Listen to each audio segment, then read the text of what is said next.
Well, it's really the end. We are really on the last chapter now. Houseki no Kuni, Land of the Lustrous, is finally over as of today. This video won't be too long since I have another video I'll be working on over the weekend that'll cover my full reflection of the series as a whole, but it truly has been such a wild and amazing journey with this series. This is my favorite manga of all time, my favorite story of all time, and today is both a bittersweet and special day, marking it as the end. As I've said before in many of my other videos on the series, I've loved the reflective journey that we've been going on with these final few chapters, and this one is our final farewell to the characters we've grown so far with. The character we saw rise, fall, and now return to the self they were always meant to be.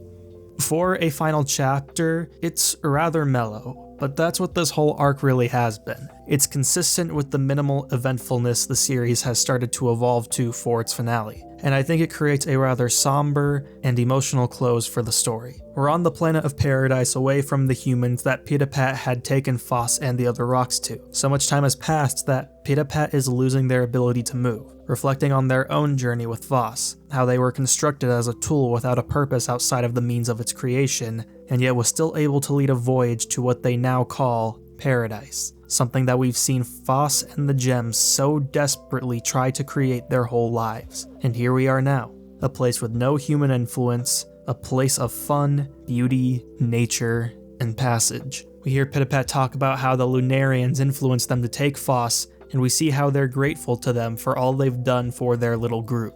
Even though this tiny piece of Foss doesn't have many memories of what the Lunarians or their ability to pray even was. As with many HNK chapters, I'm sure many are going to find themselves confused by the end of the series, if they don't reread the final chapters at least a few times, because there is a lot of context and reevaluation needed to even get what's going on, and there's a lot of ways you can view things. But even with some of that initial confusion, I still find this chapter to be so beautiful and so fitting as an ending. It's rare for manga to do this for me, especially at its ending, but through reading it with how locked in I was, I don't believe I ever felt as emotional reading a chapter as I did here, because it just feels so much like a true farewell from these characters to us. We get what resembles a farewell between Foss and Pitapat, Foss and the stone, and even from Foss to themselves. It's just such an unexpectedly hopeful turn for the series that, for a while, felt so grim and tragic. We've seen the horrors of immortality, of transformation, of fragility, of betrayal or miscommunication, and twisted depravity and lonely isolation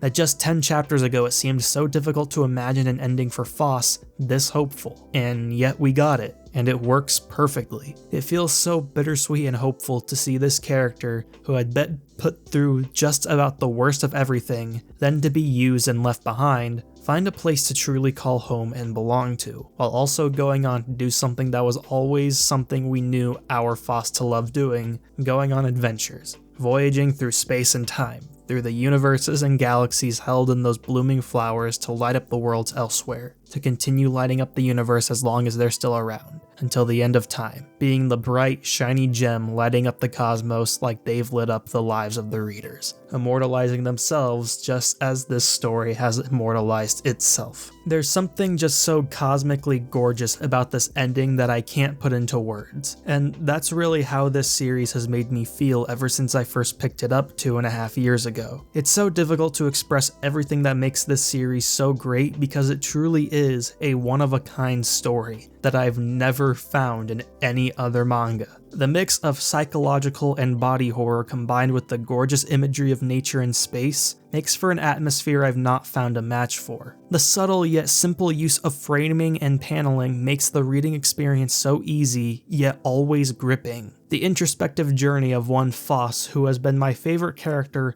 in all of fiction for a while now, mixed in with the beautiful and artistic use of white and negative space, makes for something I just can't describe with words. Even the final line of, "Now let's play," is so hard to describe in terms of its beauty. With all we've seen in this story, for this to be the last line of dialogue written speaks so many volumes, and it's so relieving. And that last spread of Foss drifting as a comet past a world with the Foss figures watching as it goes by, the usage of black and white particles, the vastness of space portrayed through the artwork, I just love it so much. It's so difficult to analyze this chapter, to analyze this story, and I have no interest in doing such a thing. What I am interested in is giving my deepest gratitude to Ichikawa for creating my favorite story ever written, and I'll be sure to support whatever potential work she may make in the future. And if she plans to retire after this, I'm fine with that too, because nothing can ever make me not grateful for this series. Thank you, Land of the Lustrous, and thank you, Ichikawa, for this wonderful story that I will never forget. I want to thank you all for watching this video.